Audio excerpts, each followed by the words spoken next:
دلالة على الخير ابتغاء وجه الله ومرضاته وقربه وثوابه. للإمام النووي رحمه الله تعالى وللبركة الفاتحة. أعوذ بالله من الشيطان الرجيم. بسم الله الرحمن الرحيم. الحمد لله رب العالمين الرحمن الرحيم مالك يوم الدين. إياك نعبد وإياك نستعين. اهدنا الصراط المستقيم صراط الذين عليهم غير المغضوب عليهم ولا الضالين. آمين. Baik. Innal hamdalillah nahmaduhu wa nasta'inuhu wa nastaghfiruh wa na'udzu billahi min syururi anfusina wa sayyiati a'malina. Man yahdihillahu fala mudilla lahu wa man yudlil fala hadiya lahu.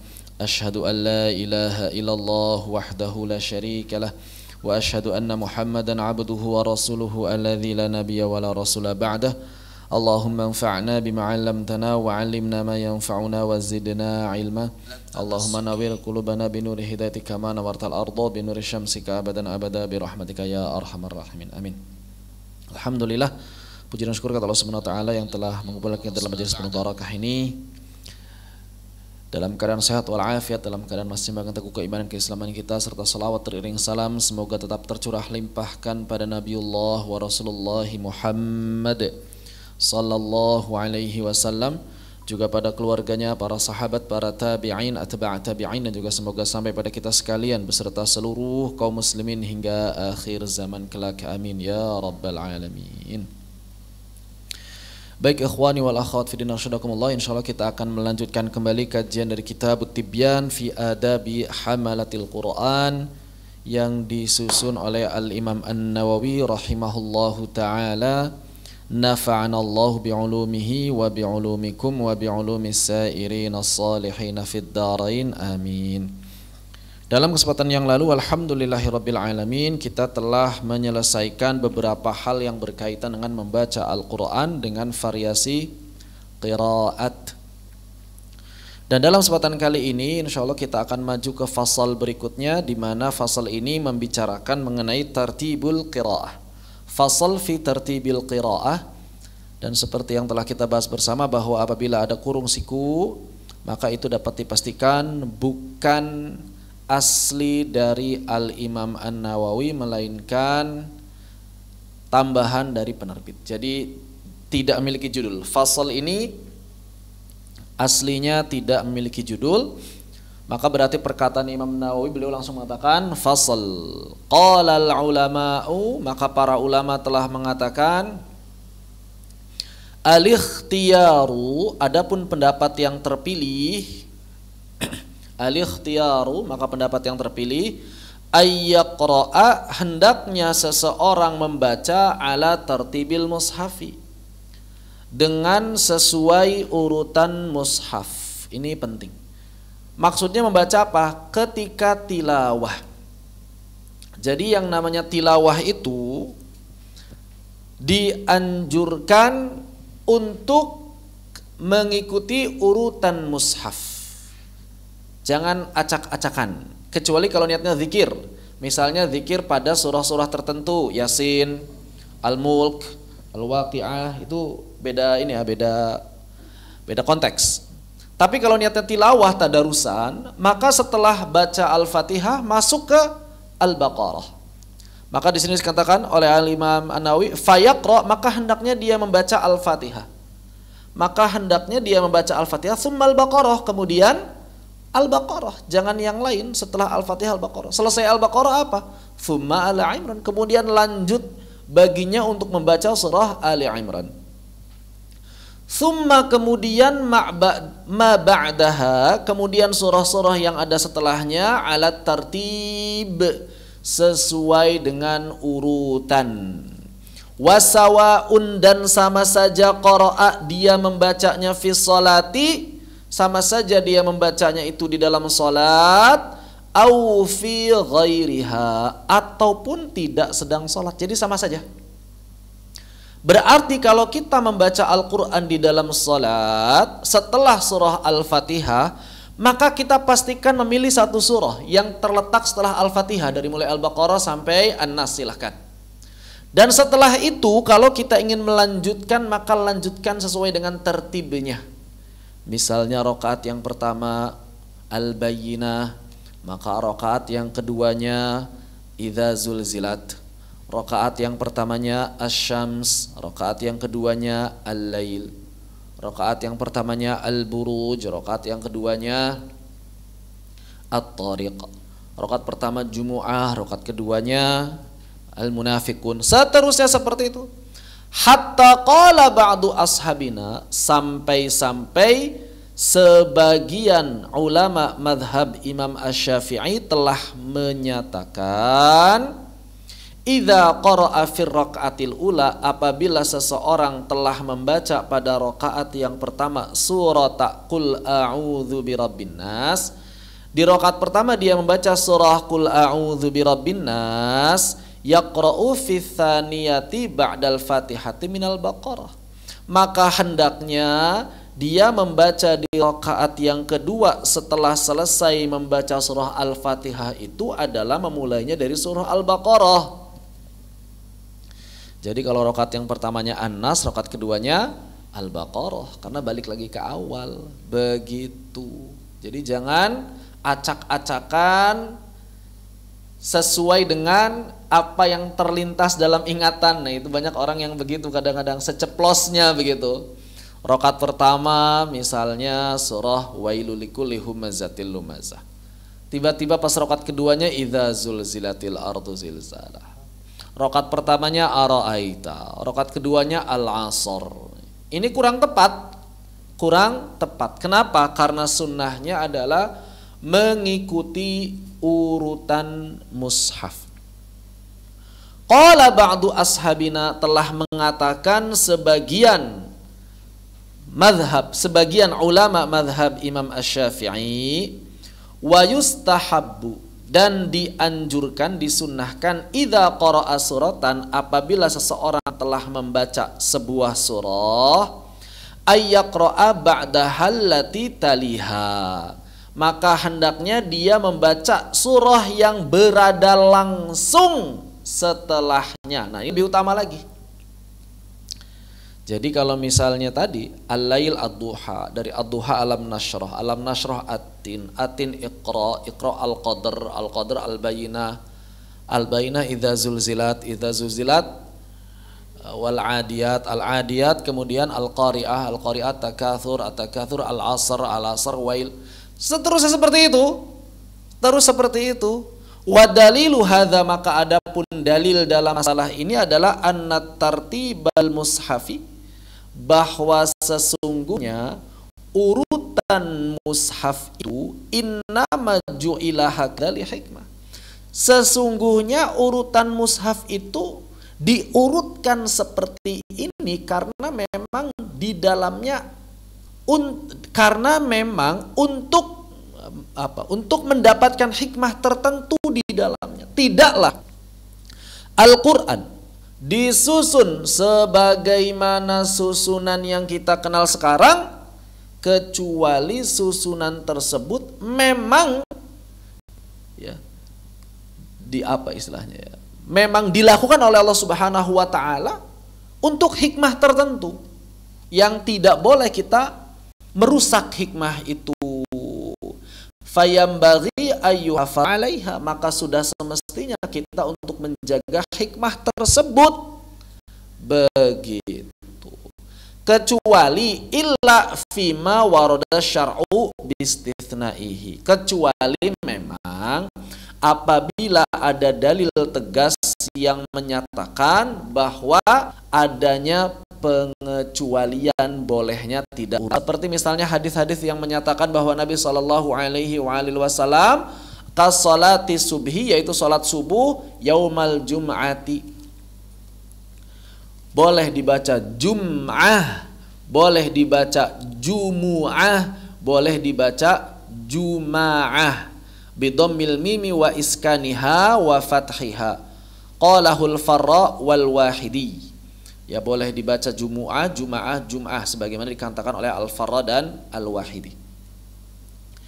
Maka ternyata Nabi Shallallahu Alaihi Wasallam disebutkan dalam riwayat yang sahih, yaqra'u fil ula suratus sajdah, maka beliau membaca pada rakaat yang pertama surah sajdah, wa fi tsaniyah hal ata'alal insan. Adapun rakaat yang kedua hal ata'alal insan. Kayaknya kalau zaman sekarang dibaca udah banyak yang batuk-batuk ya. Banyak yang penyakit tenggorokan. Jangankan sajdah sama al-insan ya. Jangankan sajdah sama al-insan. Surah yang lebih pendek aja. Al-Bayyinah aja lah. Itu mulai banyak yang batuk. Bismillahirrahmanirrahim. Nabi membaca pada hari Jumat. Makanya ya, orang zaman sekarang Al-Fajr aja mesti dibagi dua ya. Kalau nggak dibagi dua udah dianggap kelamaan. Tapi sesekali harus dikasih ya. Al-Buruj, Al-Fajr sesekali ya, supaya ada pengaruh bahwa oh ternyata sholat itu nggak mesti yang pendek-pendek. Kan sebagian orang kalau sholat itu ad-duha sampai an-nas begitu. Walaupun memang sunnahnya sholat berjamaah itu surah-surah pendek, tapi jangan ad-duha sampai an-nas terus lah. Naik ke al-lail, naik ke asy-syams, naik ke al-balad, naik ke at-takwir, al-infitar dan lain sebagainya. Baik. Wa salatil Id, demikian pula riwayat-riwayat pada salat Id. Fil ula qaf, Nabi membaca pada rakaat pertama qaf, apalagi qaf ya. Wa fit tsaniyah iqtarabatis saah. Dan yang keduanya adalah al-qamar. Kemudian wa rakaatai sunatil fajri, kemudian 2 rakaat di sunnah fajar yaitu qabliyah subuh. Fil ula qul ya ahlul kafirun, pada rakaat pertamanya qul ya ayyuhal kafirun. Wafi, dan yang keduanya atsaniyati qul huwallahu ahad. Ini kan enggak langsung, tapi tetap rakaat kedua surah yang berada setelahnya, walaupun tidak langsung berada setelahnya. Begitu. Kemudian Nabi Shallallahu Alaihi Wasallam wa rakaatal witri, dan pada rakaat witir fil ula sabihis marbikal a'la, rakaat pertama sabihis. Wa fi tsaniyah qul ya ayyuhal kafirun, rakaat keduanya al kafirun. Wa fi tsalitsa, dan ada rakaat ketiganya qul huwallahu ahad wal muawwidzatain. Rakaat ketiganya adalah al-ikhlas dan juga al-falaq serta an-nas. Al muawwidzatan bikasril wawi, dengan waw yang kasrah. Baik.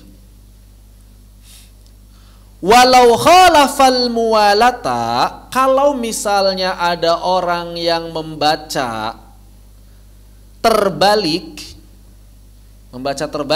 khalafal muwalah, menyelisihi urutan, faqara'a suratan la talil ula, lalu kemudian dia membaca sebuah surah la talil ula yang tidak berada setelahnya. Ini bukan terbalik, ini berarti ya, enggak berurutan doang. Kalau misalnya ada orang yang membaca tidak berurutan, faqara'a suratan la talil ula, dia membaca surah setelahnya tapi enggak langsung. Seperti misalnya tadi asy-syams dengan ad-duha, enggak ke al-lail. Misalnya nih, ini poin pertama nih. Kalau misalnya ada orang baca Al-Qur'annya enggak muwalah. Muwalah itu langsung ngikutin mushaf. Ada orang dibaca enggak muwalah, boleh apa enggak? Rakaat pertama asy-syams, rakaat kedua ad-duha. Rakaat pertama amma yatasaalun, rakaat kedua an-nas misalnya. Au khalafat tartib, atau bahkan ada orang yang memang terbalik bacanya, menyelisihi tertib. Faqara'a suratan tsumma qara'a suratan qablaha. Dia baca sebuah surah, setelah itu kemudian baca surah setelahnya. Rakaat pertama baca an-nas, rakaat kedua baca al-falaq. Boleh atau enggak? Maka di sini beliau mengatakan jaza, ya boleh-boleh aja sebenarnya, begitu ya.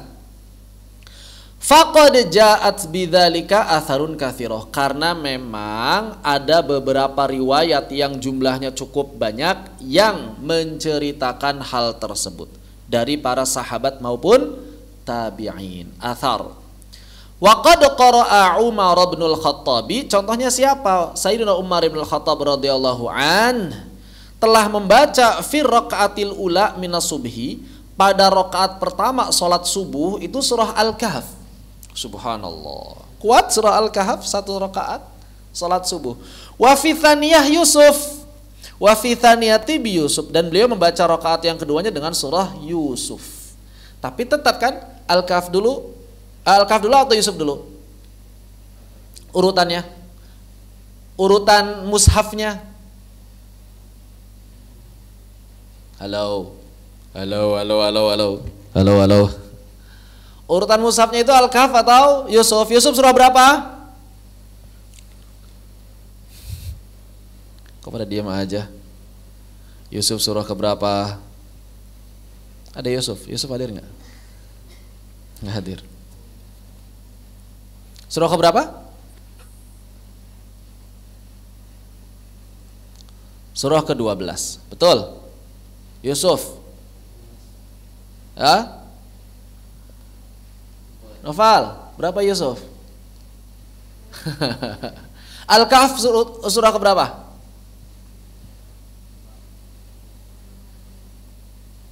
Yo.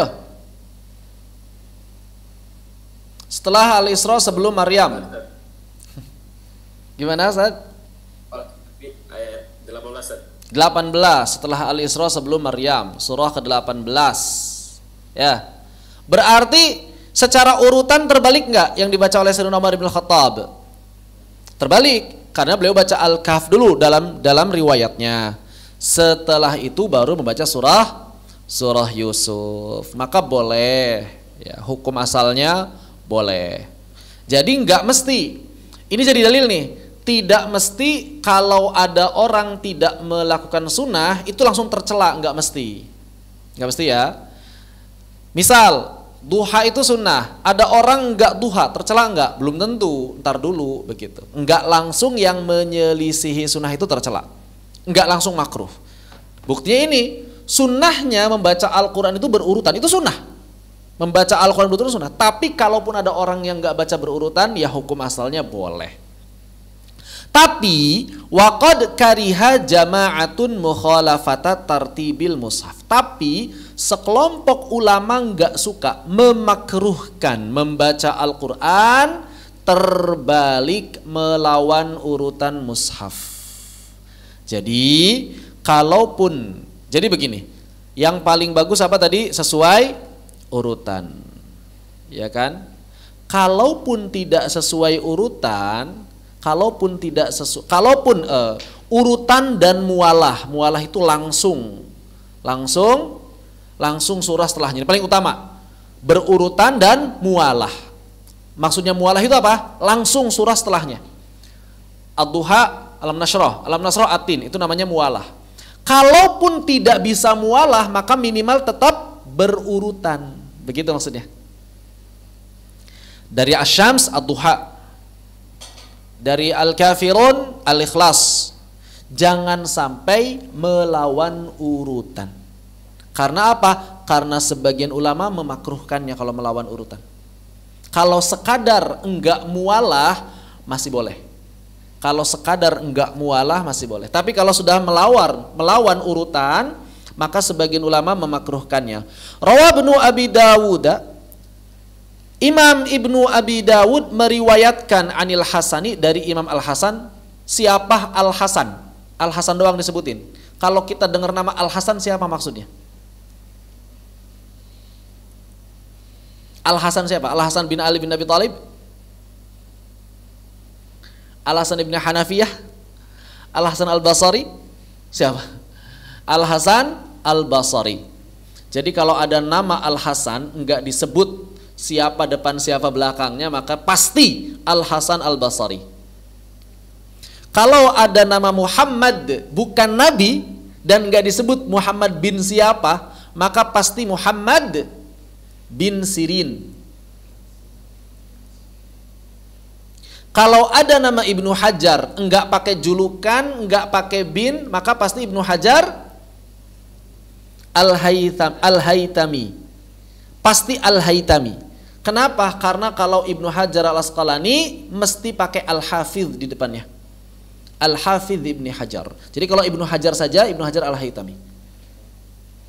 Begitu. Annahu kana yaqra al-Qur'ana illa ala ta'lifihi fil mushaf.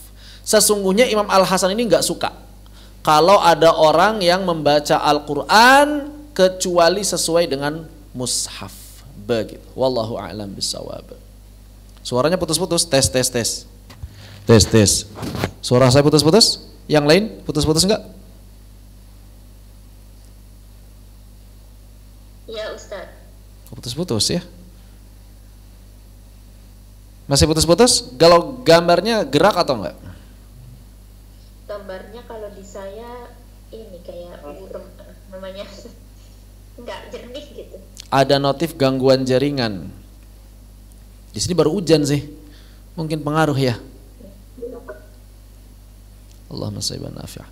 Tapi di sini kelihatannya sih masih bagus nih jaringannya. Kelihatan di sini. Biasanya kan justru dari sini nggak ada keterangan gangguan jaringan nih di sininya nih. Allahu a'lam.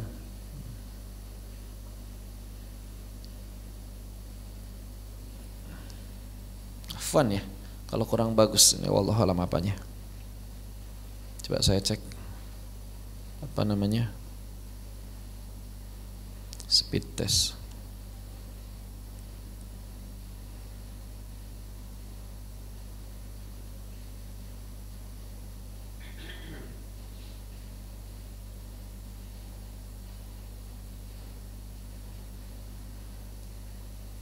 Kayak emang lagi jelek berarti jaringan, nggak cepet. Entah ini insya Allah saya rekam. Nanti kalau misalnya kurang bagus ini ya apa namanya lewat rekaman lah insya Allah. Ya emang lagi jelek ini kan jaringannya. Di speed test susah nih. Atau saya matiin dulu sebentar.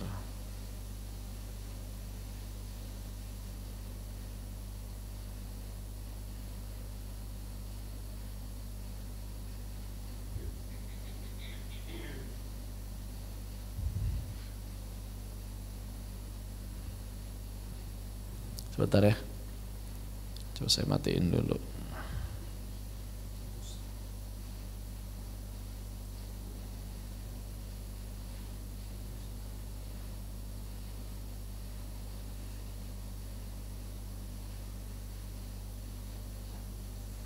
Ya udah. Kayaknya mendingan sekarang lah. Harusnya, tapi nggak tahu nih. Tadi coba dimatiin dulu, nyalain lagi internetnya.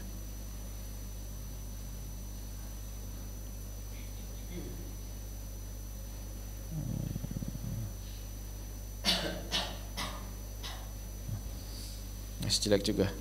Aneh ini jaringannya di sini bagus ya. Aneh. Gak apa-apa lah. Ini direkam insya Allah. Biasanya ada keterangan di sini, ini nggak ada keterangan. Tuh, masih hijau. Di sini hijau. Di sini, oh di sini kok. Agak kurang bagus yang di Facebook berarti. Tapi nggak apa-apa, afwan jidan ya. Mudah-mudahan tidak terlalu mengganggu. Ini harusnya udah normal harusnya. Wallahu a'lam. Baik, kita lanjutkan. Bahwa menurut Al-Imam Al-Hasan Al-Basri, beliau tidak menyukai seseorang membaca Al-Quran kecuali sesuai dengan mushaf. Jadi kalaupun kita tidak mualah, maka minimal tertib. Lah. Jangan sampai tangkis. Tangkis itu terbalik. Membaca Al-Quran dengan terbalik. Tangkis istilahnya. Tangkis. Maka di sini ada riwayat wa bi isnadihi sahih, dan dengan sanad yang sahih an Abdullah ibn Mas'udin, dari Abdullah ibn Mas'udin radhiyallahu an annahu qilalah, bahwasanya pernah disampaikan kepada beliau, inna fulanan yaqra'ul qur'ana mangkusan, ada orang yang baca Al-Qur'an terbalik. Cuma di sini menurut kebanyakan ulama terbaliknya yang di hadis ini terbalik ayatnya ya. Jadi ayat ke-10, 9, 8, 7, 6, 5, 4, 3, 2, 1 begitu. Maka apa kata Ibnu Mas'ud? Kalau ketika mendengar ada orang yang membaca Al-Quran seperti itu, faqala dzalika mangkusul qalbi, itu gara-gara hatinya terbalik. Mangkus itu terbalik, tangkis membalik. Membalik bacaan Al-Qur'an. Begitu. Ya. Maka di sini kalau misalnya saya ulangi lagi ya. Maka kesimpulannya apa? Yang paling utama adalah tertib dan mualah. Tertib dan mualah. Ini paling utama. Kalaupun tidak bisa mualah, maka minimal jaga tertibnya. Kalau misalnya ada orang yang tidak tertib, tapi utuh satu surah ke satu surah, maka itu menurut sebagian ulama makruh. Menurut sebagian ulama makruh. Terus gimana kalau misalnya tangkisnya tangkisu ayah, satu surah tapi dibalik ayatnya? Pernah ada orang baca begitu? Katanya menguatkan hafalan, katanya untuk memurojaah. Tapi bagaimana kemudian pendapat para ulama membaca Al-Quran seperti itu? Wa amma qira'atus surati, dan adapun membaca sebuah surah min akhiriha ila awaliha, dari akhirnya ke awalnya dibalik, tangkisul ayah istilahnya, famamnu'un, maka hukumnya terlarang, man'an muta'akkida, maka hukumnya terlarang dengan larangan yang keras. Larangan keras, nggak boleh. Jangan suka ikut-ikutan. Metode membaca Al-Quran secara terbalik dari belakang nggak boleh. Tidak diperbolehkan. Kalau mau cukup bilang saja ayat sebelum ini, nah kayak gitu nggak apa-apa. Ayat sebelum ini baca, ayat setelahnya baca. Jangan suruh baca berurutan seperti tilawah. Kenapa? Karena maknanya berantakan nanti. Nggak nyambung maknanya. Nggak nyambung maknanya. Kita baca artikel dari bawah ke atas, ya nggak nyambung. Kalimat pertama, kalimat kedua, kalimat ketiga, kalimat keempat, nggak bisa, nggak nyambung. Sedangkan Al-Quran itu diturunkan untuk dibaca dan ditadaburi serta diamalkan. Kalau dia dibaca secara terbalik, gak bisa ditadaburi. Kalau tidak bisa ditadaburi, bagaimana cara mengamalkan? Maka hati-hati. Mamnu'un man'an muta'akkida. Mamnu' terlarang, man'an muta'akkida dengan benar-benar larangan yang keras. Fa'innahu, karena sesungguhnya ia yudhibu ba'da durubil ijaz, karena dengan membaca Al-Quran secara terbalik itu akan menghilangkan sebagian tujuan dari mukjizat Al-Quran. Jadi salah satu ijaznya Al-Quran itu ijaz bahasa. Kalau misalnya baca dibalik, maka hilanglah ijaz bahasa itu. Begitu, akan hilang sebagian bentuk susunan yang itu aslinya adalah mukjizat. Ya, demikian. Kemudian alasan kedua, wa yuzilu hikmata tartibil ayat, maka akan menghilangkan hikmah tertibnya susunan ayat. Susunan ayat itu ada hikmahnya. Kita contoh saja misalnya, Qul a'udzu birabbin nas, malikin nas, ilahin nas, min syarril waswasil khannas, alladzi yuwaswisu fi sudurin nas, minal jinnati wan nas. Ayat yang terakhir apa? Minal jinnati wan nas. Apa artinya?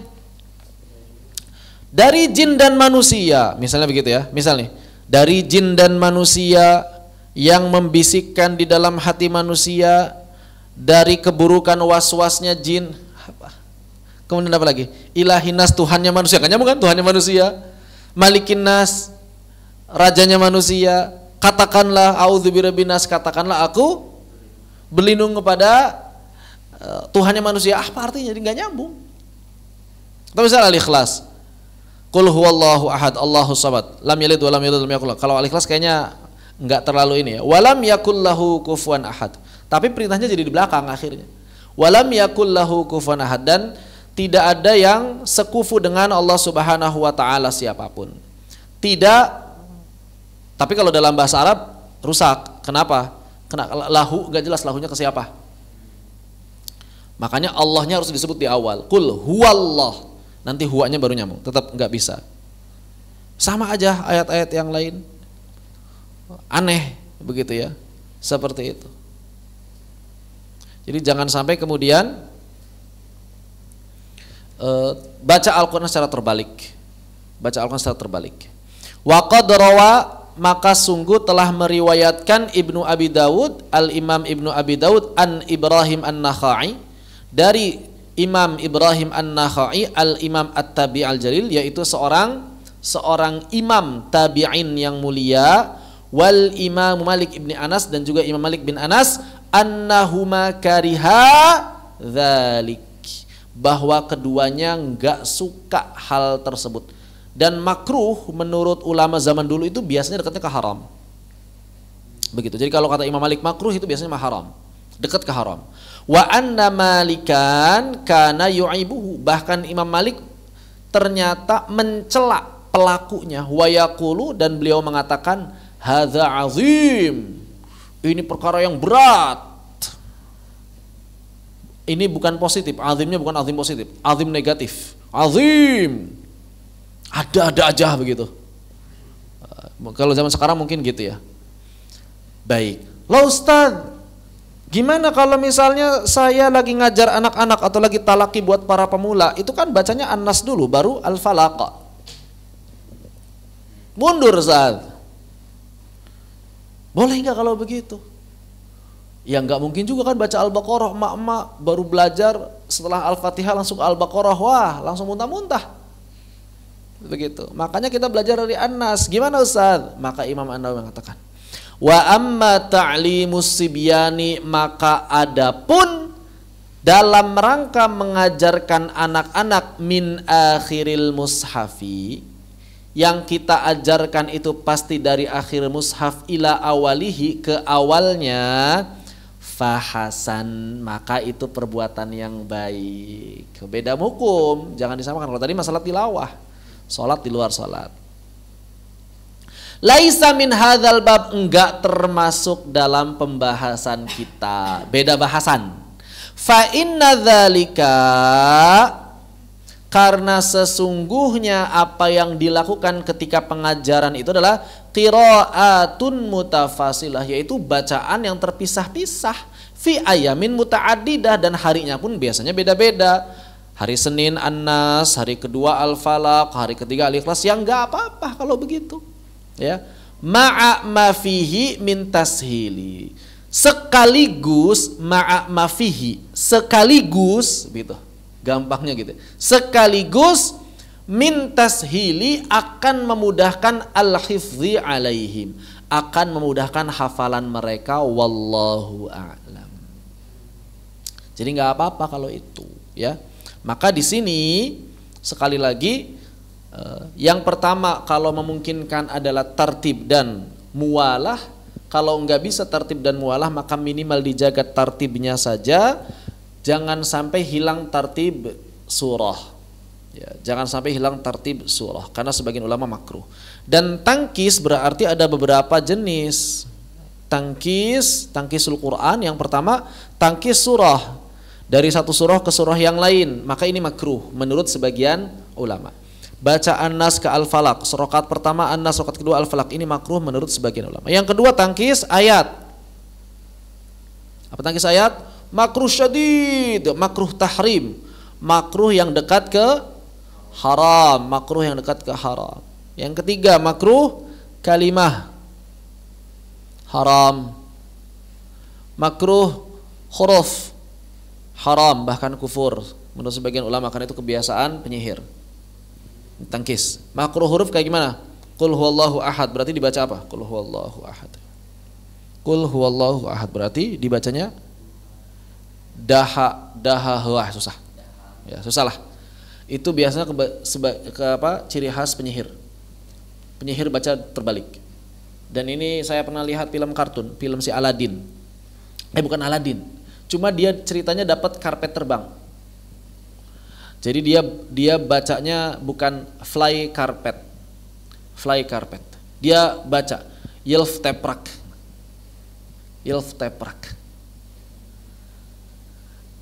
Saya bilang, wih penyihir asli yang bikinnya tahu nih, penyihir asli Yelf Teprak. baru dia karpetnya bisa terbang. Begitu. Itu kebiasaan sebagian penyihir, membaca dibalik. Makanya kalau misalnya kita lihat buku-buku sihir, mau yang bahasa Inggris, bahasa Indonesia, bahasa Arab, itu kadang-kadang mereka punya yang namanya mantra atau aji-aji. Nah itu biasanya dibalik ternyata. Apa artinya? Ternyata dibalik. Oh iya artinya. Nah begitu, ketemu. Maka yang sudah dipastikan haramnya tangkis ayat atau tangkis kalimah dan tangkis huruf. Tangkis ayat makruh, tapi makruhnya makruh tahrim, jangan dilakukan. Tangkis surah bagaimana sebagian ulama menilai makruh, maka lebih baik tidak dilakukan. Seperti itu, wallahu ta'ala a'lam. Baik, apakah ada yang ingin didiskusikan? Dipersilakan apabila ada yang ingin didiskusikan. Bismillah, Pak. Ya, Saya nanya, Pak. boleh, dipersilakan. Oke. Jadi begini, ada suatu hari itu saya di Masjid Nabawi, saya sholat Jumat, langsung imamnya membaca surah As-Sajdah, dia membaca sampai qarru sujada, kemudian beliau sujud sajdah, bangun, kemudian wasabbahu bihamdihi wa hum la yastakbirun, kemudian rukuk seperti biasa. Hah? Kok bisa? Itu yang saya tanya-tanya. Di Malaysia juga saya pernah terkena sekali aja. Di Masjid Nabawi juga sekali aja. Hah? Di Masjid Nabawi? Pernah di situ di tengah ayah. Nah, Di tengah ayah sujudnya. iya. Qarru sujada, lepas tu beliau sujud. Enggak tahu saya kenapa terjadi begitu, karena selalunya sampai wahum la yastakbirun lalu sujud. Iya, biasanya begitu. Jadi saya enggak tahulah. Jadi persoalan saya, adakah ada wakaf di situ? Ada wakaf di situ yang bisa diganti? Enggak. Wakaf yang namanya ayat sajdah itu, sujudnya adalah ketika akhir ayat. Sujudnya adalah ketika akhir ayat. Begitu. Bukan di tengah ayat. Sujudnya di akhir ayat, bukan di tengah ayat. Begitu. Demikian. Jadi bukan di tengah ayat tapi di akhir ayat. Kalau misalnya di tengah ayat nggak bisa, karena bacaan harus selesai dulu. Karena kita mesti menyelesaikan bacaan terlebih dahulu sebelum sujud. Begitu ya. Apalagi kalau misalnya ayat ini kan khoru sujada wasabbahu bihamdi, itu kan belum bisa wakaf juga sebetulnya. Apalagi begitu. Dalam ayat ini belum wakaf juga. Jadi jangankan sujud, wakaf aja enggak. Nah, ini kekeliruan ya. Saya bisa pastikan itu kekeliruan imam. Itu kekeliruan imam. Lalu bagaimana kalau misalnya imam sujud, ya makmum sujud. Kalau imam sujud, makmum tetap ikut sujud. Seperti itu. Wallahu a'lam bishawab. Tapi itu kekeliruan imam. Harusnya semestinya sampai wahum la yastakbirun. Begitu. Baru sujud. Demikian. Barakallahu fik. Nanti akan ada pembahasan sebetulnya di bab ayat sajdah ya. Kita belum ke sana ya. Ada yang tanyakan kembali, dipersilakan. Ya, silakan saja. Kalau dalam solat, rakaat pertama baca 10 ayat awal kahfi, rakaat yang kedua 10 akhir kahfi. Tidak sunnah. Saya tidak katakan makruh, tapi itu bukan sunnah. Saya tidak katakan makruh, tapi itu bukan sunnah. Kenapa?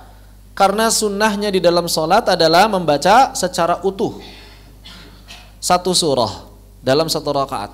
Itu sunnahnya di dalam salat. Jadi sunnahnya di dalam salat adalah membaca utuh satu surah. Bagaimana kalau sesekali? Kalau sesekali tidak apa-apa. Terutama kalau salat sunnah sendirian sekaligus murojaah itu tidak apa-apa. Tapi kalau berjamaah lebih baik tidak. Maka bukan termasuk sunnah misalnya membaca dari, banyak orang kalau lagi salat itu baca dari ya ayyuhalladzina amanu ya ayyuhannas. Ini sebetulnya kurang sunnah. Tapi kalau sekadar sesekali nggak apa-apa. Karena tidak makruh, tapi tidak sunnah, bukan sunnah. Sunnahnya bagaimana? Sunnahnya itu yang namanya salat adalah satu surah secara utuh. Demikian. Allahu a'lam bissawab. Boleh tidak? Boleh. Sah tidak sholatnya? Nggak ada hubungan sama keabsahan sholat karena dia bukan rukun. Tapi tidak utama. Ada yang lebih utama yaitu membaca secara sempurna. Demikian Allahu a'lam bissawab. Seperti itu. Baik. Ada yang tanyakan, dipersilakan. Kalau tidak ada kita lanjutkan satu fasal lagi insyaallah taala pada kesempatan malam kali ini. Faslun fi tafdilil qiraati fil mushaf. Fasal berkaitan dengan keutamaan membaca Al-Qur'an sambil melihat mushaf. Jadi baca Al-Qur'an itu bisa melihat mushaf, bisa tidak melihat mushaf. Melihat mushaf itu bisa membaca, bisa tidak membaca. Maka bedakan hukum antara melihat mushaf, membaca Al-Quran, dan memegang mushaf. Ini hukumnya nanti beda-beda. Jangan dicampur aduk.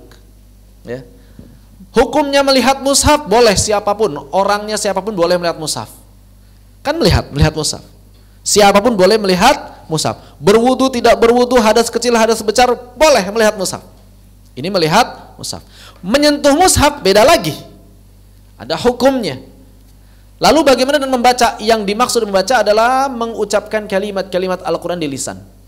Membaca, menyentuh, melihat. Ini hukumnya beda-beda. Jangan dicampur aduk. Banyak orang yang tidak paham. Yang kita bahas di sini adalah apa keutamaan membaca Al-Quran. Berarti membaca Al-Quran itu di lisan sambil melihat mushaf. Maka di sini Al-Imam Nawawi mengatakan qiraatul Qur'ani fil mushafi, maka membaca Al-Quran sambil melihat mushaf afdol, itu lebih utama, minal qiraati ala dhahri al-qalab. Begitu. Ternyata lebih utama daripada membaca Al-Quran dari hafalan. Lebih utama. Kenapa? Li'anna an-nadhara fil mushafi ibadah matlubah. Karena lihat mushaf saja itu termasuk ibadah yang dianjurkan. Jadi kita ngeliatin mushaf doang nih nggak baca, dapat pahala. Pengen ibadah ibadah yang gampang apa? Lihat mushaf aja. Walaupun kan kebaca di dalam hati ya, tapi itu pahalanya pahala nazar istilahnya. Pahalanya pahala nazar, belum pahala qiraah. Gimana caranya supaya dapat pahala qiraah? Ucapkan huruf-hurufnya dengan suara. Wa qad kafara. Nah, baru dia dapat pahala qiraah dan pahala nazar. Begitu. Maka kalau ada orang membaca Al-Quran lewat mushaf, fatajtami'ul qiraatu wan nazaru, maka dia menggabungkan dua ibadah, yaitu membaca Al-Quran dan melihat mushaf. Pahalanya dua. Pahala membaca Al-Quran dan pahala melihat mushaf. Hakadha qalahul qadi Husain min ashabina. Demikianlah disampaikan oleh salah seorang ulama madhab Imam Asy-Syafi'i, Al-Qadi Husain.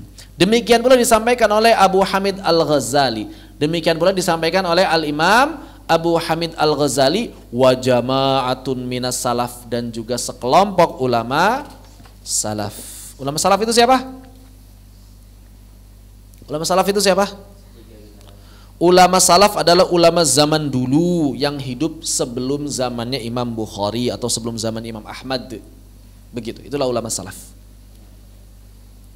Wa naqala al-Ghazali fil Ihya'i, dan Al-Imam Al-Ghazali telah menukil dalam Al-Ihya, maksudnya Ihya Ulumuddin, anna katsirina minas sahabati, bahwa sesungguhnya kebanyakan dari kalangan sahabat radhiyallahu anhum kanu yaqra'una fil mushaf. Ternyata mereka itu biasa membaca Al-Quran sambil melihat mushaf. Wa yakrahuna, dan mereka enggak suka ayakhruja yaumun walam yanzuru fil mushaf, dan kebanyakan sahabat itu enggak suka kalau mereka keluar pada satu hari dan belum melihat mushaf hari itu. Jadi minimal harus melihat mushaf sekali setiap harinya. Para sahabat, subhanallah. Minimal itu lihat mushaf sekali para sahabat. Jangan mentang-mentang udah hafal jarang lihat mushaf, enggak. Minimal untuk ibadah liatnya aja. Lalu bagaimana Ustadz bagi para penghafal kalau misalnya lihat doang enggak murojaah dong? Sebetulnya murojaah terbaik adalah baca. Salah satu, saya nggak katakan satu-satunya. Salah satu cara murojaah terbaik adalah baca. Cuma memang bacanya harus banyak. Berapa? Minimal 5 juz per hari. Baca aja, lihat mushaf. Insya Allah kalau kita sudah terbiasa rutin baca 5 juz per hari nggak akan lupa. Baca aja. Tapi hasil 5 juz minimal. Insya Allah nggak akan lupa. Begitu. Pertanyaannya sanggup atau tidak? Maka siapa yang hafalannya 30 juz minimal 5 juz. Berarti harus 1/6. Dan ini juga yang sering saya sampaikan. Berarti kalau misalnya ada di antara asatidzah sekalian yang pengen jadi penghafal Quran, yang harus ditanyakan pada diri sendiri adalah bukan sudah siap belum menambah hafalan, bukan itu. Tapi sudah siap belum tilawah hariannya. 30 juz 5 juz tilawah hariannya. Berarti kalau misalnya tilawah harian kita hanya 1 juz per hari, tilawah harian, maka ini hafalannya ya jangan banyak-banyak, maksimal 6 juz aja, karena kalau lebih dari 6 juz susah menjaganya. Begitu maksudnya. Normalnya manusia seperti itu. Walaupun ada sebagian orang yang dikasih kecerdasan baca sekali ingatnya setahun. Ada yang begitu, ada, tapi nggak banyak.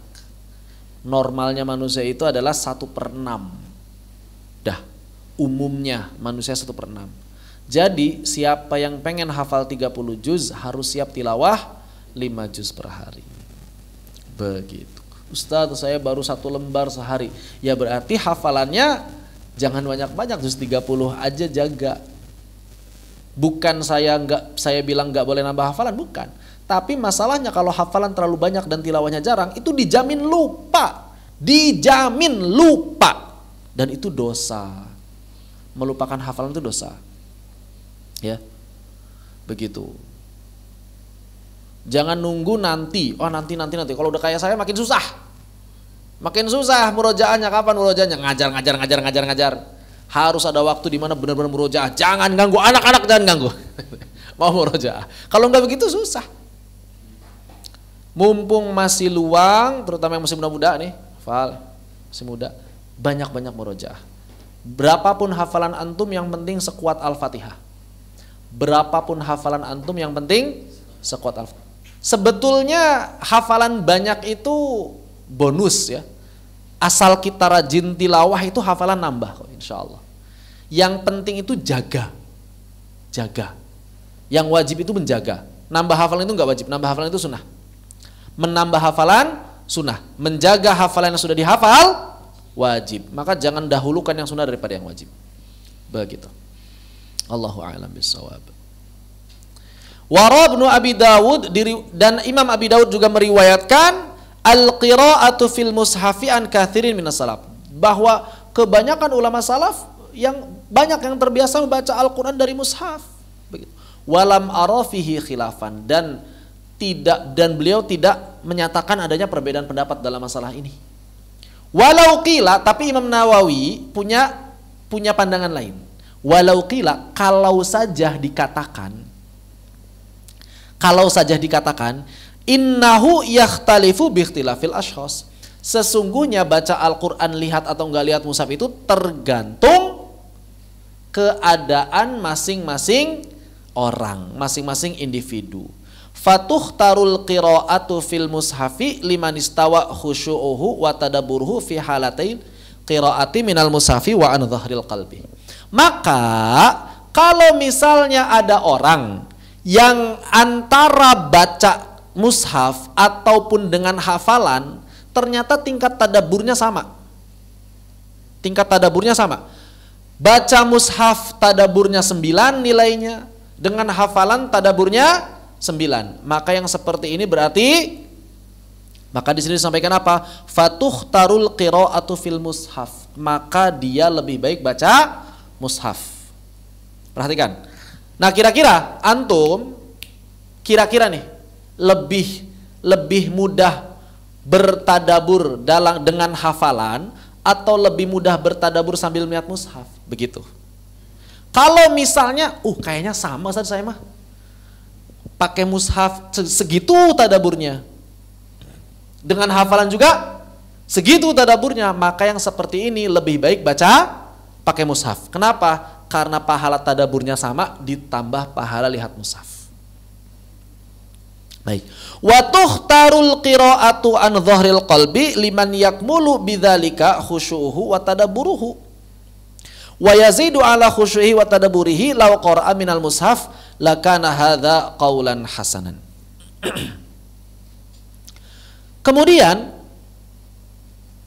adapun orang-orang yang memang lebih sempurna khusyu'uhu wa tadabburuhu, yang lebih sempurna kekhusyuan dan tadaburnya ketika dengan hafalan, maka dia lebih baik membaca dengan hafalan. Begitu. Maka lebih baik membaca dengan hafalan. Bagi siapa? Bagi orang yang memang bisa menyempurnakan kekhusyuan dan tadaburnya. Kira-kira kita kalau misalnya baca Al-Quran lebih khusyuk lihat mushaf atau lebih khusyuk hafalan? Timbang saja sendiri. Kalau saya dengan hafalan bisa lebih khusyuk, lebih tadabur, maka silahkan baca dengan apa? Baca dengan hafalan.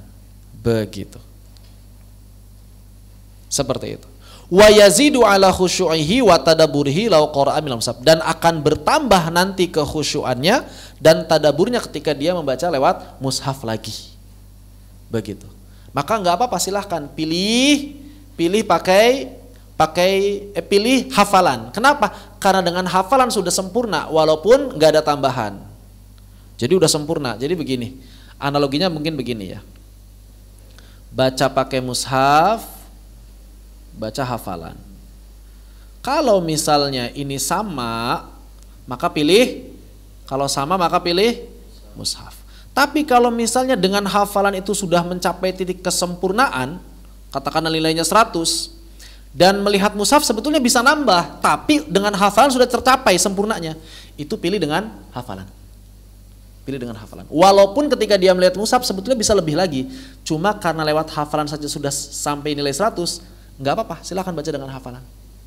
Begitu. Maka Imam Nawawi mengatakan lakana hadza qaulan hasanan.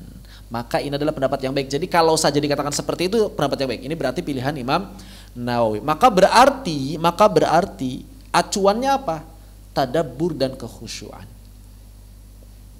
Maka kapan saja membaca Al-Qur'an itu bisa menambah tadabbur kita, bisa menambah kekhusyuan kita, maka itulah cara baca yang terbaik bagi kita.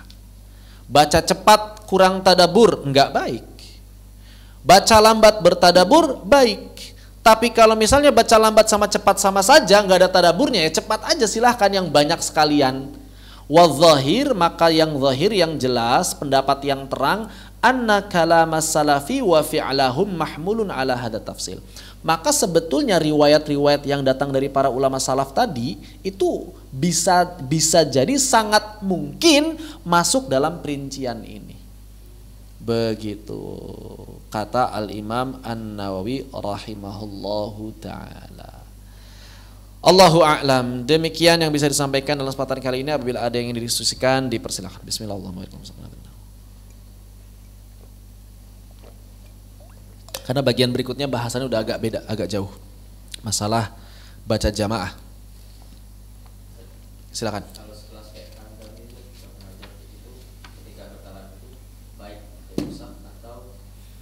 Kalau misalnya lagi talaki gimana? Tergantung antum talakinya itu memang setoran hafalan atau sedang tahsin biasa. Kalau tahsin biasa lihat mushaf aja. Tapi kalau memang konteksnya lagi setoran hafalan, pengambilan riwayah, ya jangan lihat mushaf. Begitu. Kalau lagi setoran hafalan jangan lihat mushaf. Masa lagi setoran hafalan lihat mushaf? Ya bukan setoran hafalan namanya itu mah. Kecuali kalau lagi tahsin biasa, tahsin surah pendek, tahsin potongan-potongan ayat, baca aja. Tapi kalau memang sudah masuk fase setoran, jangan lihat mushaf. Bahkan mushaf itu harus dijauhkan. Iya. Jadi kalau misalnya ada yang keliru, nggak boleh lihat, tapi disebutkan. Jangan lihat. Nanti lihat ya. Kalau misalnya udah gembleng sama sekali, ya udah mundur dulu baru lihat mushaf. Jadi sebagian masyayikh begitu caranya. Untuk memungkinkan hafalan itu, ketika lagi memang niatnya murojaah, niatnya setoran, itu jangan pegang mushaf sama sekali. Lo terus kalau lupa gimana? Kalau lupa tanya. Atau biar gurunya yang nerusin. Gurunya yang mancing. Begitu. Jadi jangan lihat mushaf. Seperti itu. Wallahu a'lam. Kecuali kalau udah mentok. Tapi sebagian masyayikh kalau udah mentok itu suruh mundur dulu. Udah mentok sama sekali, nggak ingat sama sekali, udah dikasih satu kata, nggak ingat, mundur. Silakan hafalkan. Lihat mushaf dulu. Itu bagus. Cocok diterapkan di lembaga-lembaga tahfidz. Begitu, harus strict. Kalau lembaga tahfidz harus begitu, harusnya. Kalau sekarang enggak ya? Aneh, saya juga bingung. Dulu itu saya kalau setoran itu ya mushaf itu ditinggal gitu. Padahal bukan lembaga tahfidz, maksudnya lembaga biasa, maksudnya bukan pesantren. Saya setoran hafalan Al-Qur'an itu bukan pesantren, di lembaga-lembaga biasa aja. Jadi kalau lagi pas setoran ya nggak pegang mushaf. Tapi kalau sekarang itu rata-rata itu mushaf tuh dipegang gitu ya, rata-rata. Bahkan kalau lupa bukan sendiri. Enak banget zaman sekarang itu. Kalau dulu nggak begitu. Kalau zaman saya dulu nggak begitu. Wallahu a'lam bishawab. Jadi mushaf itu ditinggal, maju, baca. Kalau misalnya lupa ya disebutin, dipancing sama gurunya, sama muhafiznya. Begitu. Wallahu a'lam bishawab. Dulu tradisinya begitu seingat saya ya. Waktu saya kuliah itu tradisinya begitu dulu. Setoran itu nggak ada yang pegang mushaf itu. Wallahu a'lam. Jadi mushaf itu disimpan di tempat yang jauh. Kalau misalnya, lupa blank sama sekali, udah sana ambil mushafnya gitu. Kayak gitu. Wallahu a'lam bishawab. Demikian. Kalau baca cepat tapi merusak makna, ya dosalah. Kalau baca cepat tapi merusak makna udah jelas itu mah ya. Baca cepat tapi merusak makna, baca lambat nggak rusak maknanya. Ini jangan dibandingkan. Ini tidak layak dibandingkan. Baca cepat merusak makna dan baca lambat tidak merusak makna, ini tidak layak dibandingkan. Sama seperti masak nasi gosong tapi 5 liter atau masak nasi enak tapi cuma 1 liter, nggak bisa dibandingkan. Karena 5 liter pun pada akhirnya gosong gak dimakan. Keras kerak nggak dimakan. 5 liter juga percuma. Begitu ya. Jadi yang rusak sama yang benar itu jangan dibandingkan. Itu udah gak ada perbandingannya. Afdoliyah itu sesuatu yang baik dengan sesuatu yang baik yang lain. Itu baru bisa dibandingkan. Ini bukan baik. Ini satu rusak, satu baik. Yang jelek sama yang baik yang gak bisa dibandingkan. Yang bisa dibandingkan itu adalah yang baik dengan yang baik. Begitu ya. Kayak misalnya tim sepak bola, timnas Indonesia nggak bisa dibandingkan dengan timnas Argentina, nggak bisa, bukan kelasnya, begitu. Kalau mau membandingkan Argentina dengan Brazil, dengan Italia, dengan Spanyol, masih bisa bandingkan. Kalau Indonesia bandingannya dengan Thailand, Malaysia masih bisa dibandingkan. Ya. Jadi jangan membandingkan dua kelas yang berbeda, nggak apple to apple istilahnya, membandingkan 2 apel gitu ya. Kalau kita membandingkan sesuatu itu harus 2 apel. Begitu. Wallahu a'lam bishawab. Demikian.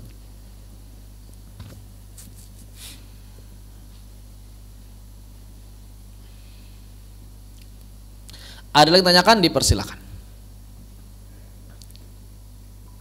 Pak Ustaz? Ya, silakan. Pak Ustaz bilang semua bisa melihat mushaf Al-Quran.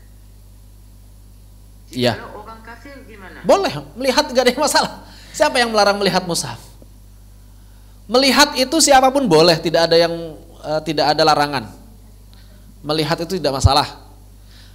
Ingat, melihat itu mata, aktivitas mata. Mata melihat mushaf tidak ada yang melarang. Siapapun boleh melihatnya. Sedang dalam keadaan junub, dalam keadaan haid, dalam keadaan nifas, orang kafir, orang Islam, semuanya boleh melihat. Begitu. Wallahu a'lam bishawab. Tidak ada larangan. Demikian.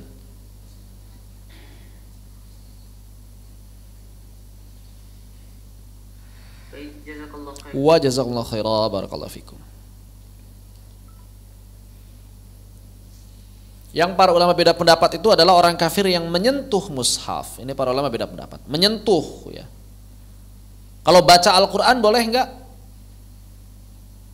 Kalau baca doang, selama dia, kalau kebolehannya maksudnya adalah kita berhak melarang atau tidak berhak melarang. Tidak berhak melarang. Begitu. Tapi kita enggak tahu dia junub atau enggak, itu urusan dia. Begitu ya. Wallahu a'lam bishawab. Yang diharamkan juga bagi orang kafir adalah memperjualbelikan mushaf. Maka orang kafir haram berbisnis mushaf. Haram. Makanya jangan beli mushaf di Gramedia. Karena Gramedia itu produk apa? Grup Kompas. Orang kafir. Justru harusnya orang-orang muslim itu merebut, diambilin itu mushaf-mushaf yang ada di Gramedia itu. Karena dia grup kafir, nggak boleh, haram. Jangankan mushaf, dalam fikih Syafi'i seluruh kitab-kitab yang berisi ilmu syariat tidak boleh diperjualbelikan oleh orang kafir. Bukan hanya mushaf Al-Quran. Begitu. Karena itu adalah hak miliknya kaum muslimin. Tidak boleh dibisniskan oleh orang-orang kafir. Wallahu a'lam bishawab. Karena orang kafir nggak paham nanti mushaf bawanya kayak gimana, bisa dibungkus kayak nggak paham mereka. Nggak ada orang kafir yang menghormati mushaf. Mereka yang penting untung aja kan. Ya begitu. Wallahu a'lam bishawab. Demikian. Jika sudah terlanjur ya nggak apa-apa, kalau terlanjur mah nggak usah dibalikin. Nggak usah dibalikin. Kalau terlanjur, cuma lain kali jangan beli di pedagang-pedagang kafir, jangan beli toko-toko orang kafir untuk barang-barang yang memang itu adalah ilmu syariat, termasuk apalagi mushaf. Tapi kalau barang-barang yang lain nggak apa-apa, ya nggak apa-apa, beli tas ya nggak apa-apa, beli tas di Gramedia silahkan. Beli tas, beli pernak-pernik yang gak ada hubungan dengan syariat nggak masalah. Muamalah dengan orang kafir nggak masalah. Tapi ketika ada kaitan dengan syariat maka tidak. Seperti itu, wallahu a'lam bishawab. Khair. Ada yang tanyakan, dipersilakan. Ya silakan.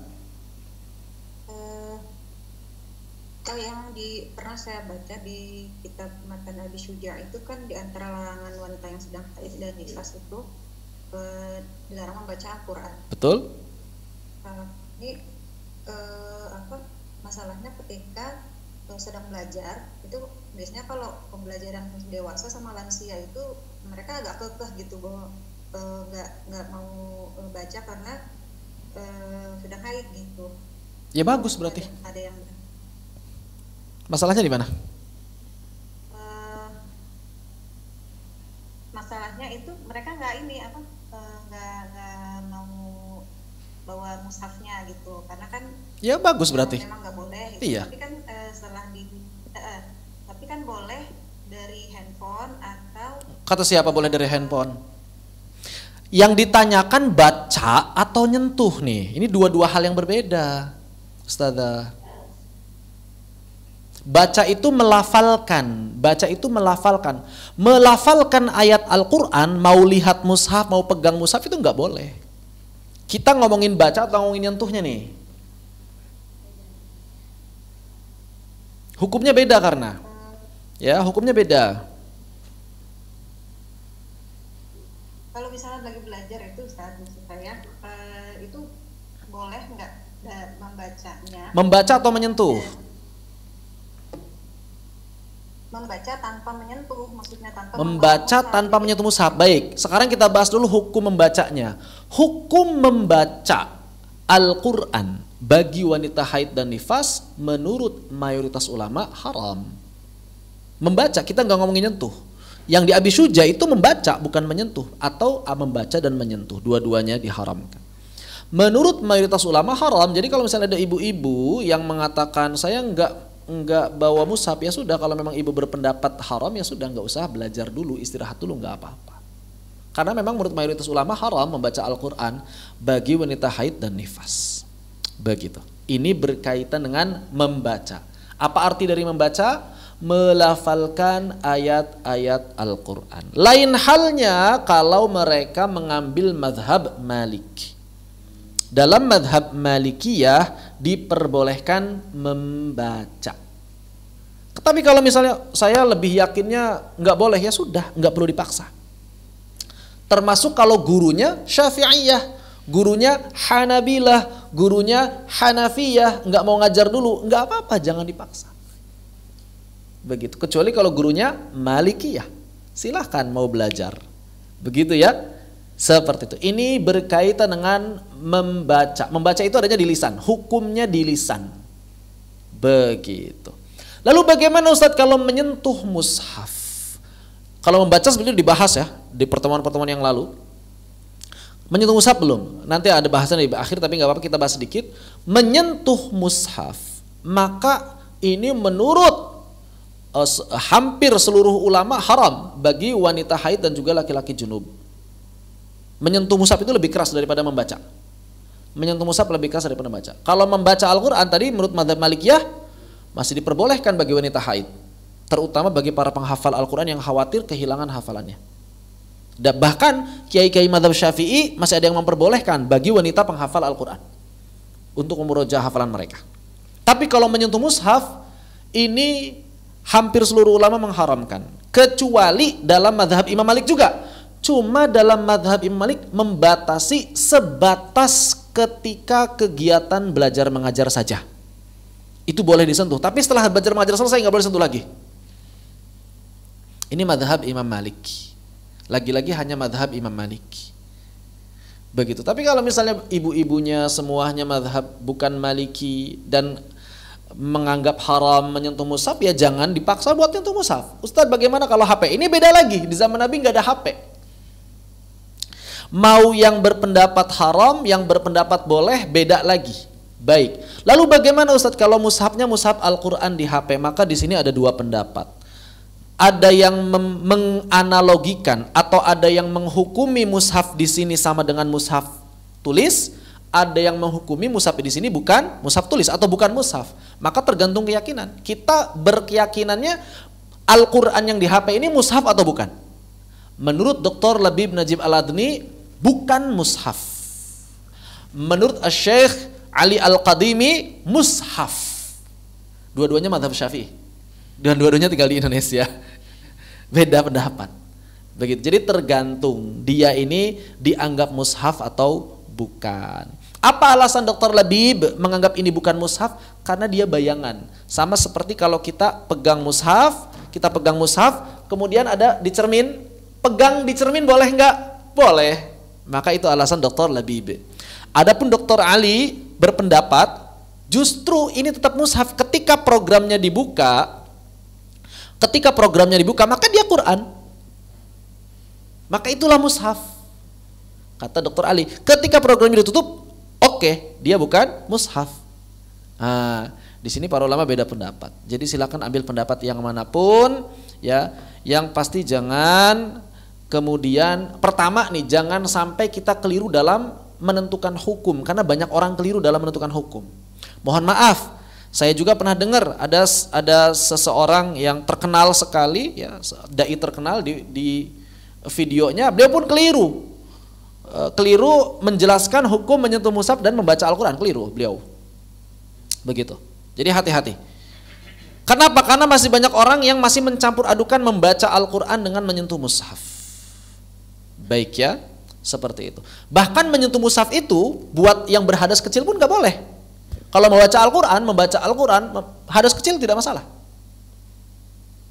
Begitu. Jadi ini berbedaan pendapat di kalangan para ulama. Jangan sampai kita keliru dalam mengaplikasikan hukum, ya. Begitu, wallahu a'lam bissawab. Dan memang Indonesia rata-rata madhabnya Syafi'iyah, sehingga di ma'had tahfidz sekalipun kalau lagi musim haid ya sudah libur dulu, nggak apa-apa. Nggak pegang mushaf, nggak ada murojaah, nggak ada tilawah harian. Lah terus mereka gimana jaga ruhiyahnya? Ya bisa baca tafsir, bisa dengerin ceramah, bisa baca kisah-kisah. Begitu. Wallahu a'lam bissawab. Dan belajar ilmu yang lain masih tetap boleh. Kecuali tadi kalau kita mengambil pendapat madhab Imam Malik. Dalam madhab Imam Malik, wanita haid dan nifas boleh tilawah tapi nggak boleh pegang mushaf. Boleh baca Al-Quran tapi nggak boleh pegang mushaf. Terutama bagi mereka yang khawatir kehilangan hafalannya. kemudian berkaitan dengan menyentuh mushaf, maka jangankan wanita haid atau orang junub, orang yang berhadas kecil saja dilarang. Begitu. Kecuali lagi-lagi dalam salah satu pendapat dalam mazhab Imam Malik, kapan diperbolehkan? Sebatas ketika kegiatan belajar mengajar saja. Nah silahkan kalau mau dijelaskan kepada ibu-ibunya. Ya, tapi kita nggak bisa maksa mereka. Udah, yuk kita sekarang ikut pendapat Imam Malik aja. Nggak bisa begitu juga. Begitu ya, seperti itu. Wallahu a'lam bissawab. Demikian. Mudah-mudahan jelas rinciannya demikian. Apakah boleh hanya mendengarkan audio murotal? Mendengarkan Al-Quran hukumnya sama dengan melihat mushaf. Siapapun diperbolehkan. Mendengarkan rekaman hukumnya sama dengan melihat mushaf. Siapapun diperbolehkan. Tidak ada larangan. Bagaimana Ustadz menyalakan murotal ketika tidur? Dia sebagian ulama memperbolehkan, tidak masalah. Begitu. Tapi kan Al-Quran itu diputar untuk didengarkan. Itu kalau misalnya maksudnya adalah ayat, wa idza quri'al qur'ana fastami'u, itu maksudnya adalah ketika sholat. Ayat itu maksudnya ketika sholat. Maka ibu-ibu sambil masak boleh nggak nyetel murotal? Nggak apa-apa. Nggak apa-apa. Anak-anak lagi main setelin murotal itu sebetulnya nggak apa-apa. Bahkan di sebagian sekolah alam itu sengaja ya. Anak-anak itu lagi main setelin murotal. Kenapa? Ternyata otak itu lebih terangsang ketika anak-anak itu happy main-main. Main selesai ternyata hafal tuh beberapa ayat yang tadi diputar. Begitu. Wallahu a'lam bissawab. Kalau sholat sampai megang mushaf tidak masalah. Pegang mushaf nggak masalah, yang penting dijaga mushafnya. Sholat pegang mushaf tidak masalah, yang penting dijaga sholatnya. Yang penting dijaga mushafnya, jangan sampai diletakkan di mana saja. Yang penting adalah menjaga mushaf yang kita pegang. Mau mushafnya dari HP seperti ini tidak masalah. Mau mushafnya yang besar, mau mushafnya yang kecil, mau mushafnya yang sebesar tembok, di depan tembok, itu tidak masalah. Tidak ada larangan. Begitu. Wallahu a'lam bissawab. Seperti itu. Labas. Gimana? Ada yang tanyakan kembali? Gimana? Hah? Mana ada pertanyaan? Mana? Juz amma, bagaimana dengan juz amma? Apakah termasuk mushaf atau bukan? Begini. Juz amma itu Al-Quran bukan isinya? Al-Quran lah, siapa yang bilang? Pokoknya begini, apa yang dimaksud mushaf? Ini yang penting harus kita pahami. Apa yang dimaksud mushaf? Mushaf itu apa? Al-Quran 30 juz? Bukan. Mushaf yang disebut mushaf itu nggak mesti Al-Quran 30 juz. Pokoknya begini, segala sesuatu yang di atasnya tertulis ayat-ayat Al-Quran yang digunakan untuk tilawah atau belajar. Paham batasannya? Segala sesuatu yang di atasnya ditulis ayat-ayat Al-Quran yang digunakan untuk tilawah atau belajar. Dua, tilawah atau belajar. Makanya Dr. Ali tadi kuat, HP itu mushaf. Karena ini bukan bayangan kata beliau. Dan kita gunakan buat tilawah dan belajar. Maka ini mushaf. Begitu. Kita tulis di papan tulis, Qul a'udzu birabbin nas. Mushaf bukan papan tulis saat itu? Mushaf kalau dipakai buat belajar atau tilawah. Dihapus papan tulis, dihapus Al-Qur'annya. Papan tulisnya mushaf bukan? Bukan, begitu. Bagaimana kalau misalnya kitab At-Tibyan Ustaz, kan ada ayat Al-Qur'annya?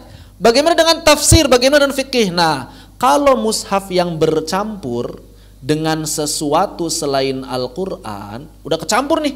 Ada Al-Qurannya, ada hadisnya, ada tajwidnya, ada kalimatnya, ada fikihnya, ada tafsirnya, maka dibandingkan. Dibandingkan itu kayak gimana? Dikira-kira dari satu buku ini banyakkan Al-Qurannya atau banyakkan selain Al-Qurannya? Oh, banyakkan selain Al-Qurannya, berarti bukan mushaf. Satu buku ini banyakkan Al-Qur'annya kira-kira atau banyakkan selain Al-Qur'annya? Ini mah banyakkan Al-Qur'annya, Ustaz. Berarti mushaf. Begitu. Kalau seimbang bagaimana? Dihukumi sama seperti mushaf. Kalau diperkirakan seimbang. Begitu ya. Seperti itu, wallahu a'lam bissawab. Demikian. Nah, rincian-rincian seperti ini yang memang kadang tidak dipahami oleh para pengajar ya. Sangat disayangkan para pengajar, para penghafal Al-Quran itu nggak paham rincian seperti ini. Bagaimana hiasan di dinding? Pertanyaan. Ketika ada orang menulis Al-Quran di dinding, buat belajar bukan? Bukan. Buat tilawah bukan? Mushaf bukan berarti? Bukan. Ya selesai ya. Acuannya kan tadi untuk apa? Untuk tilawah dan belajar. Selama tulisan Al-Qur'annya bukan untuk tilawah, bukan untuk belajar, maka bukan mushaf. Nulis ayat Al-Qur'an, ayat kursi. Ayat kursi ditulis, kemudian dimasukkan ke dalam air. Mushaf bukan? Bukan. Siapa yang mau belajar sama tilawah? Itu obat, itu ruqyah, silahkan diminum tidak masalah. Begitu. Nulis ayat Al-Qur'an di manisan, di makanan. Fakulu hani amari'a misalnya begitu ya. Misalnya begitu kan, ditulis ayat Al-Qur'an. Al-Qur'an bukan?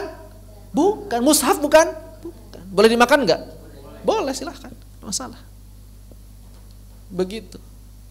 Jadi bukan digunakan untuk tilawah, bukan digunakan untuk belajar, maka bukan mushaf. Begitu. Wallahu a'lam bissawab. Seperti itu ya. Demikian. Tapi makruh sengaja bikin ayat-ayat Al-Qur'an di makanan atau di tembok atau di pakaian, itu makruh. Khawatir terhina.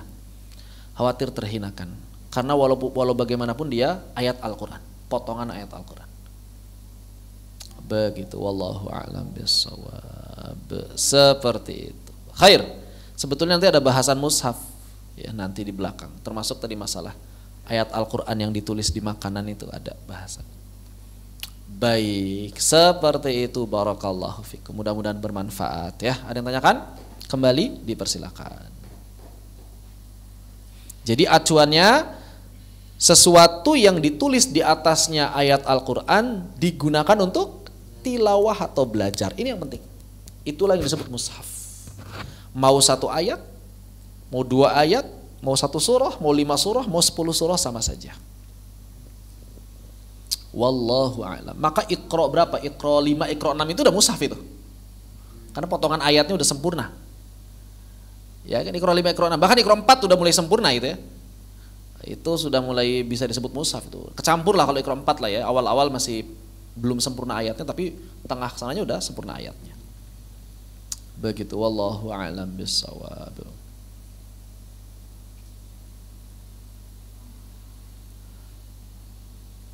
Tulisan Rumi itu apa? Latin maksudnya. Maka yang disebut dengan mushaf adalah tulisan berbahasa Arab. Al-Quran itu tulisan berbahasa Arab. Segala sesuatu yang merupakan bukan tulisan bahasa Arab bukan Al-Quran. Terjemah Al-Quran itu bukan Al-Quran. Tafsir itu bukan pendapat saya. Saya nggak punya pendapat. Itu pendapat para ulama. Ya. Jadi setiap kali saya menjawab itu bukan pendapat saya pribadi tapi pendapat para ulama, dan saya tidak memiliki pendapat apapun dalam syariat ini. Haram saya berpendapat. Menurut saya nggak boleh. Antum jangan dibiasakan begitu. Ya. Menurut saya syariat Islam adalah nggak. Menurut saya tidak berhak. Jadi kalau misalnya pendapat Bapak bagaimana? Oh, saya nggak punya pendapat. Saya nggak punya pendapat apapun. Tapi kalau maksudnya bagaimana penjelasan para ulama, maka yang disebut Al-Quran hanya yang berbahasa Arab. Bilughatil Arabiyil Mubin. Itulah Al-Quran. Ya. Jadi kalau misalnya ini bukan Al-Quran. Hamim itu bukan Al-Quran. Ya, Arab harus berbahasa Arab, hanya yang berbahasa Arab saja. Yang disebut Al-Quran hanya berbahasa Arab saja. Berarti kalau misalnya tulisan biasa itu adalah tambahan di luar Al-Quran. Bukannya kita udah bahas ya? Menulis Al-Quran pakai bahasa Ajam kalau nggak salah. Membaca kalau kemarin ya. Membaca Al-Quran dengan bahasa Ajam ya kalau kemarin ya. Wallahu a'lam bishawab. Berarti kalau mushaf berarti belum masuk bahasan ya. Kalau mushaf itu nanti belakang berarti. Begitu. Kalau kemarin membaca ya. Kalau membaca berarti di lisan. Baik, fanaktafi bihadza walhamdulillahirabbil alamin. Oh, ada. Di Palembang ada museum Al-Qur'an besar. Kalau di sana kita baca, niat bikinnya apa itu? Niat bikin mushaf yang dipajangnya itu apa? Buat tilawah dan belajar atau buat hiasan? Hiasan. Kalau hiasan berarti bukan. Bukan berarti dibaca. Kaligrafi juga nanti kita baca kan. Biasanya apa kaligrafi? Ya ayyuhalladzina amanu. Pembelajaran apa? Ya, bukan belajar kaligrafi yang kita maksudkan, belajar tilawah, belajar baca Quran. Ada enggak orang belajar baca Quran pakai dari kaligrafi situ? Ada enggak orang belajar Al-Quran pakai mushaf yang di museum? Enggak ada kan? Anak-anak yang belajar Al-Quran sini kita tilawah, enggak ada. Enggak ada. Ya, beda sama nulis di papan tulis. Anak-anak ayo baca Bismillahirrahmanirrahim. Pokoknya semua yang tidak bertujuan untuk tilawah, yang tidak bertujuan untuk belajar, itu bukan Al-Quran, bukan mushaf. Istilahnya bukan mushaf, walaupun ayat-ayat Al-Quran, tapi yang dindingnya, si batunya itu tidak disebut mushaf, karena itu hiasan. Selain Al-Quran memang bisa dipakai apa? Hiasan, doa, ruqyah, itu bukan mushaf. Hiasan, doa, ruqyah itu bukan mushaf. Gitu ya. Kayak misalnya anak kecil, tujuan dibuatnya apa itu? Misalnya apa? Anak kecil dikalungin ayat Al-Quran, mushaf bukan itu? Bukan, itu ruqyah. Bukan ya. Begitulah. Paham ya? Jadi acuannya adalah tadi digunakan untuk apa? Hiasan ya, bukan mushaf, udah jelas itu. Begitu. Wallahu a'lam bissawab. Bukan gara-gara itu awalnya bertujuan buat hiasan, ada yang baca jadi mushaf, bukan begitu. Karena ada orang yang baca tidak menunjukkan itu untuk digunakan untuk tilawah. Begitu. Wallahu a'lam bishawab. Dan kita udah tahu lah tujuannya buat apa dari adat, udah tahu kan? Enggak perlu ditanya sama yang bikinnya begitu. Pak, waktu bikin ini niatnya buat apa? Enggak perlu gitu. Enggak perlu ditanya. Kita udah tahu secara adat istiadat, secara keseharian sudah tahu. Lain halnya misalnya kalau Dr. Utsman Toha ya bikin mushaf di tembok yang besar, ya ini memang bukan hiasan. Ini memang untuk bikin mushaf. Percetakan mushaf itu udah pasti mushaf, walaupun besar. Demikian. Khair, mudah-mudahan bermanfaat. Penting bagi kita untuk merinci masalah, ya jangan sampai mencampur adukan masalah sehingga nanti hukumnya jadi bercampur aduk lagi.